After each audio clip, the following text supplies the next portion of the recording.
From the mountains of northern New Mexico comes a story older than memory, where legends walk beside men, where wolves guard ancient secrets. This is The Pack Warriors. This is The Pack Warriors, Episode 12, Fuego, by Nicholas Coakley and Michele Pollock Dalton. Narrated by Rick Barr.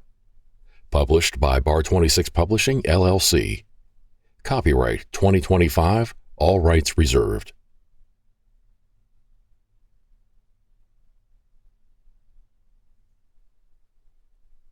The tempest broke in the deepest hours before dawn, thunder hammering the valley as lightning clawed the ridges. Sheets of rain drummed furiously against the adobe walls of the Taos Hotel, rousing guests. A blazing flash tore the sky open, and a boom followed so quickly the window panes rattled. Moments later, the first shout pierced the shriek of the wind. Fuego! Ethan, head resting on his folded arms, bolted awake. Tripping across the room in a daze, his mind cleared, and his heart lurched when he spotted the flickering orange light blooming against the blackness. The cinder block pool house, a squat building at the far edge of the courtyard, was on fire, and the blaze devoured the roof's dry timbers as though the night itself had been waiting to burn. Tongues of flames danced along the peak, sparks snapping in the rain. Behind him, Titus stirred, groaning as he tried to sit up, one hand pressed to his ribs. His breath rattled shallowly, his skin beaded with sweat. "Hell of a lightning strike," the injured engineer rasped. But Ethan barely heard him. His gaze fixed on the building, his chest cinched with panic. My samples! He didn't think, didn't calculate, didn't weigh risk against reason. He grabbed his notebook from the desk, the only documentation of his research, and bolted for the door. The hallway was in chaos. The other members of the research team spilled from their rooms, bleary-eyed. Alba clutched her laptop to her chest. Lux shouted orders. Guests in pajamas pressed toward the exits, muttering prayers. Ethan shoved past them, out into the rain. Smoke stung his eyes, acrid and hot despite the downpour. He sprinted across the courtyard, toward the inferno. Aquil's shout cut through the noise. "Ethan, are you insane?" Hands caught his arm, dragging him back as a window burst in the pool house with a shattering crack. The flames roared hungrily, sparks carried high by the raging winds. "You'll get yourself killed," Lux snapped, bodily hauling him away. Ethan twisted, furious, but another crash shook the building. The pool house groaned, concrete blocks spitting sparks as the roof collapsed. A plume of smoke belched outward, thick and acrid. "Back!" Lux barked, yanking Alba and Cyntha away. But Ethan didn't move. His eyes locked on the seams between the blocks, where black sludge oozed in rivulets, defying rain and fire. He lurched forward, one arm raised as though to shield it, protect it. "Ethan, no!" Aquil shouted, but it was too late. The wall split with a crack and a rush of heat. Ethan staggered as flame licked out, catching his sleeve. He slapped at it, stumbling back, but not before the ooze slicked across his upper arm. The stuff clung, sticky and hot, against his thin bicep, searing into the skin beneath. Lux and Aquil were on him in an instant, dragging him away from the inferno's reach. His notebook slipped from his grip, landing in a puddle with a sodden thud. For a heartbeat, it sat intact, ink bleeding into water. Then a smoldering beam fell, splintering against the pavement. Hungrily, the fire licked at the journal, consuming the pages in a flash of light. "No!" Ethan thrashed wildly, but Lux slammed him against the hood of a car, pinning him hard. "Stay down!" Aquil grabbed Ethan's other arm, wrestling him back as the fire chewed the last of the notebook to ash. Ethan bucked, frantic, a hoarse cry lost to thunder. His frantic gaze fixed on the smoldering scraps. "Chemical contamination," Lux snapped, yanking Ethan's burned arm toward the light. The flesh was red, blistered, and streaked with an oily black sheen that refused to wash away. "Smoke inhalation. He's not thinking straight. Where are the EMTs? Paramedics rushed forward, wrapping Ethan's arm in soaked bandages, although the man fought them, every movement filled with manic desperation. Not for himself, not for safety's sake. No, his mind was fixed solely on the notes already lost to the flames. Around him, the courtyard seethed with shouts, water, and firelight.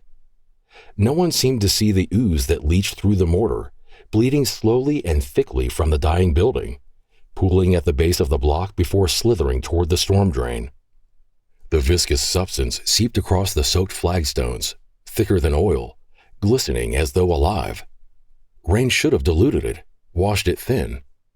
Instead, it clung together, pulsing, spreading in a slow, purposeful crawl, just like it had on Ethan's arm.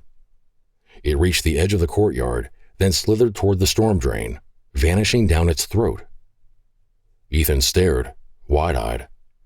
Around him, everyone's attention, their shouts and movements, focused on fire and smoke. To them, perhaps it was runoff, shadow, or a trick of the light. But he had seen the way it moved, against water, against gravity, with intent. No one noticed, no one but Ethan. His chest heaved, every nerve alight.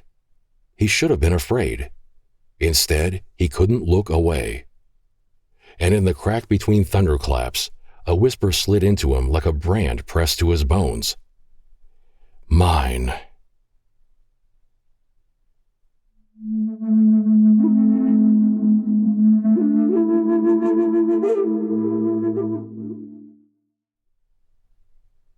The words seemed to fill his head as he underwent all the necessary poking and prodding at the hospital. Mine.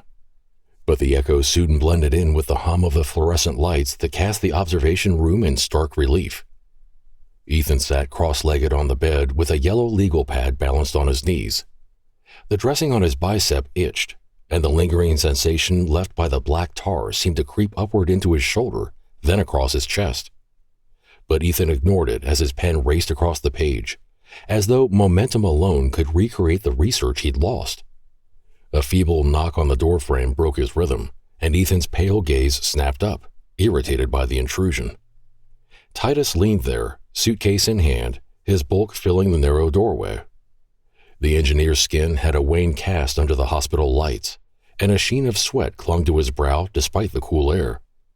"Brought your stuff," he said, setting the suitcase on the chair. "Thought you might prefer your own clothes over that backless gown. No one needs to see that much of your microbiology." Ethan didn't smile. His eyes lingered on the faint tremor in Titus's fingers as he unzipped the case. "You're unwell," Ethan flatly observed. "Perhaps you should be the one under observation." Titus shrugged, settling onto the edge of the bed with a wince. "Ribs are still tender, and that smoke this morning didn't do me any favors." Ethan's pen hovered over his notes. His gaze traced to the shallow rise and fall of Titus's chest. Too quick, too labored, not just ribs. "You're doing it again," Titus sighed, catching sight of the scribbles. "Studying me like a lab rat." His tone was light, but the corners of his mouth were tight. Ethan lowered the pen, lips pressing thin. For a moment, silence stretched. "You are not weak." The thought bolted through Ethan's mind, oily and foreign. "That's for certain," he mentally retorted. Then Ethan blinked. Hard. The comment felt like his own judgment, sharp and cynical, but the words lingered with a weight he didn't recognize. Titus cleared his throat, attempting to draw Ethan's attention. "Since the hotel's unsafe for occupation, Olivia, the docent at the Bloody Ground of Wolves, offered her place to Cyntha, Luna, and Alba. John, the night guide, is putting the rest of us above his garage. It'll be tight quarters once they let you out of here, but finding alternate arrangements during tourist season? Well..." Ethan only half registered the words. His pen scratched again. "Symptoms inconsistent with injury. Onset less than 48 hours. Monitor closely." When he looked up, Titus was watching him with tired eyes. "You know, most people just ask how I'm doing." "I'm not most people," Ethan softly said, eyes glinting.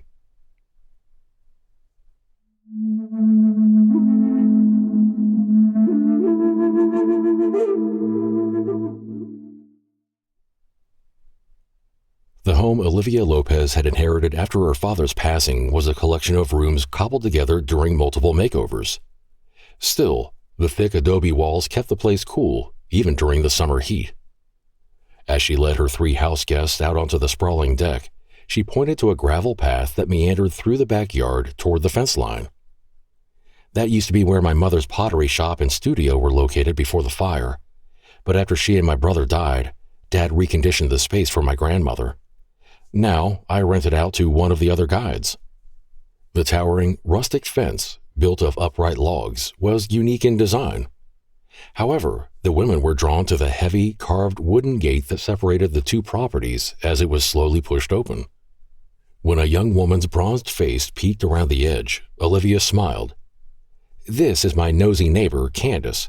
She's offered her extra bedroom as well, so no one will need to share a room." Candace stepped into Olivia's backyard and shyly waved. "I've got a great sunroom and a covered porch," she offered, her sweet sales pitch catching Luna's attention. "That sounds perfect," the anthropologist answered with a smile. "My name is Luna Rooney Mason, and I'd love to see your sunroom." Pleased, Candace's bronze cheeks flushed, and her dark eyes glowed with warm welcome as she swung the gate open fully. "Come on, I'll show you. My plants love the way it catches the morning light, and it's the best spot in town for coffee." Luna followed the younger woman eagerly, bag slung over one shoulder. "That sounds like a perfect way to restart this day on a brighter note."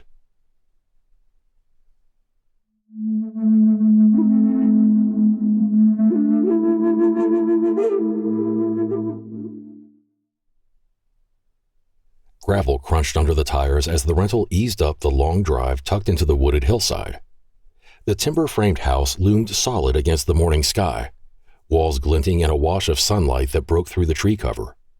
John was already waiting on the porch, one hand tucked into his jeans pocket, the other resting on the head of a rusty-colored dog whose tail wagged like a metronome on overdrive. "Gentlemen," John greeted as the car doors slammed. His eyes were tired but steady, his stance guarded. "Welcome to Casa de Controlled Chaos." The excited dog surged forward, nails clicking across the wooden porch, tail sweeping like a broom. He made a beeline for Titus first, nose to crotch, then gave a quick snort and bounded to Lux, leaning heavily against the athletic man's leg as though they were old friends. "Buddy," John called, voice edged with warning. The dog ignored him, circling Aquil with a hopeful look before darting back to his master, tongue lolling. "Introductions?" Lux asked, brow raised as he ruffled the dog's ears. "Buddy," John answered, resigned to the animal's antics. "Emotional support, professional beggar, part-time menace. He takes his job seriously." Buddy barked once, sharp and proud, as if to confirm the resume. Then he darted back to Titus, nose pressing hard against his thigh. The engineer chuckled weakly, trying to pat him away. Then he bent enough to scratch the dog's chest. "You've got a good one here." Buddy lifted his head, sniffing at Titus's ribs, whining low in his throat. Then the determined dog planted himself squarely between Titus and John. John's jaw softened. "Yeah, he's kept me alive more than once. He knows when I can't breathe before I do." He approached the determined pet, fingers brushing the thick ruff at Buddy's neck. "Dad calls him a mutt. I call him insurance." The words hung heavier than John meant them to, and he cleared his throat. "Come on. You'll be staying in the apartment over the garage. It's not fancy, but it beats paying Tause's tourist rates." Buddy trotted ahead, tail high, as if claiming the newcomers as part of his pack. The men followed John up the gravel drive to a set of narrow steps climbing the side of the detached garage. The door stuck a little before John shoved it open, revealing the space within. The apartment was an efficiency in every sense of the word. A large room partitioned by old bookshelves and mismatched furniture. But the real surprise was the collection crowding the space. Boxed artifacts, bundles of yellowed maps and diaries, and even a tall cabinet with ornate carvings that certainly hadn't been mass-produced. "Dad's overflow," John explained apologetically.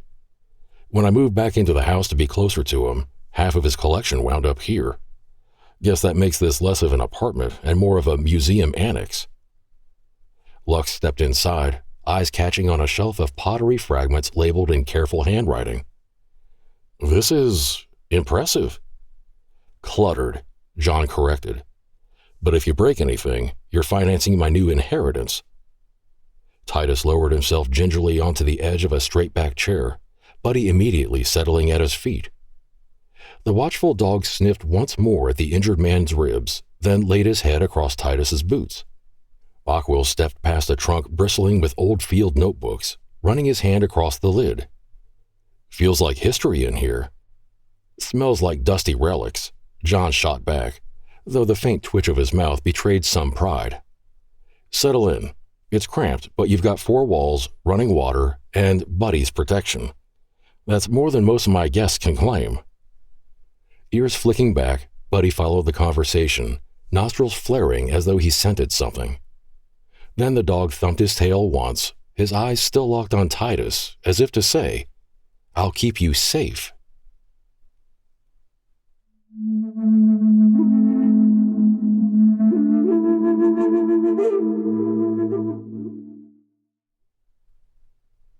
The men worked in a shuffle of elbows and complaints, pushing furniture aside to try and carve out enough floor space for sleeping bags.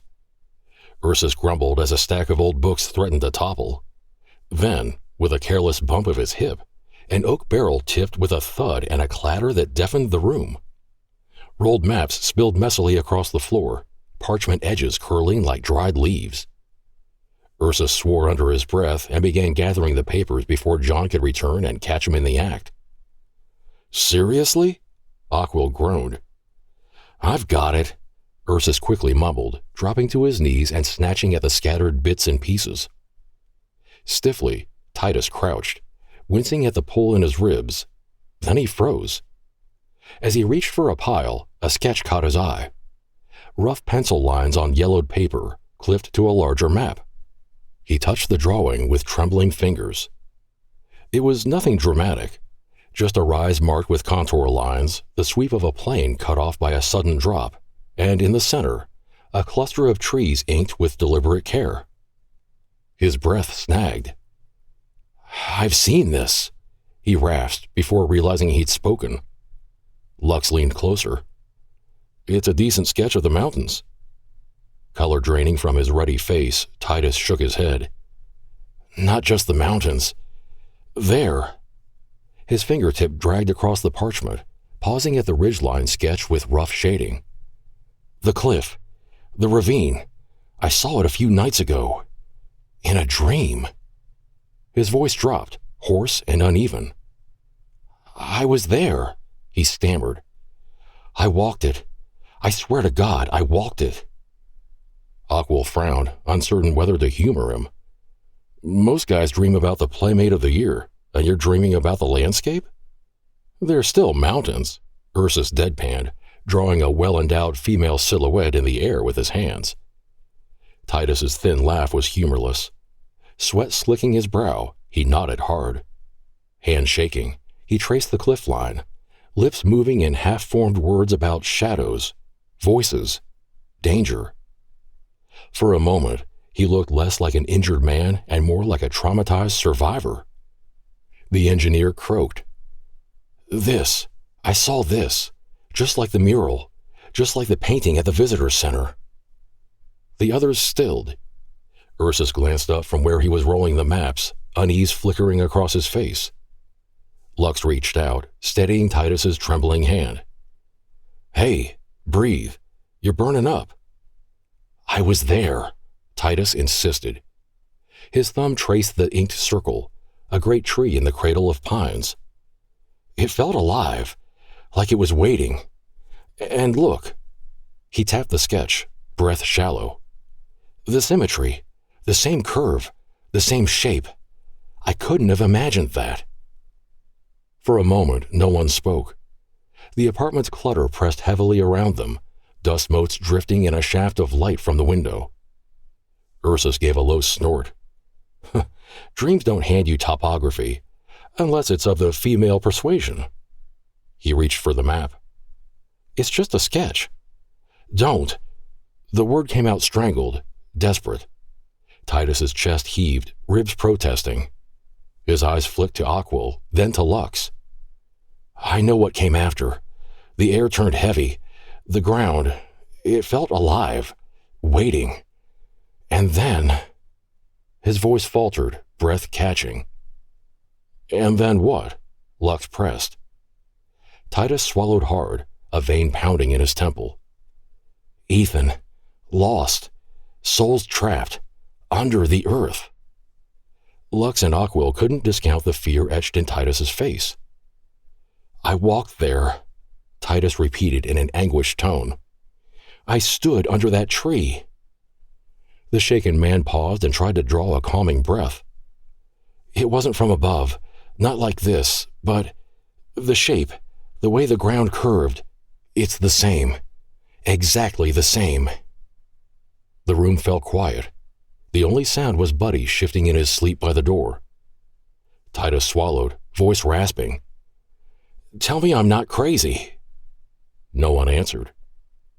You saw something, Aquil said carefully. Titus met his eyes, fever bright, and whispered, It saw me too.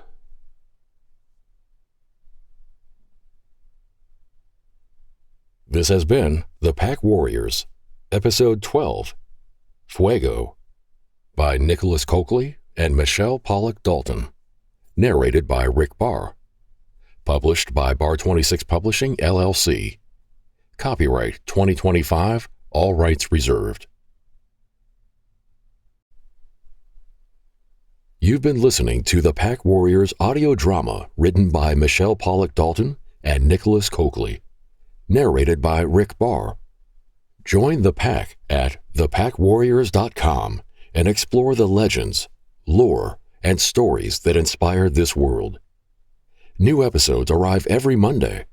Until then, keep the fire burning. And remember, Monday doesn't have to bite.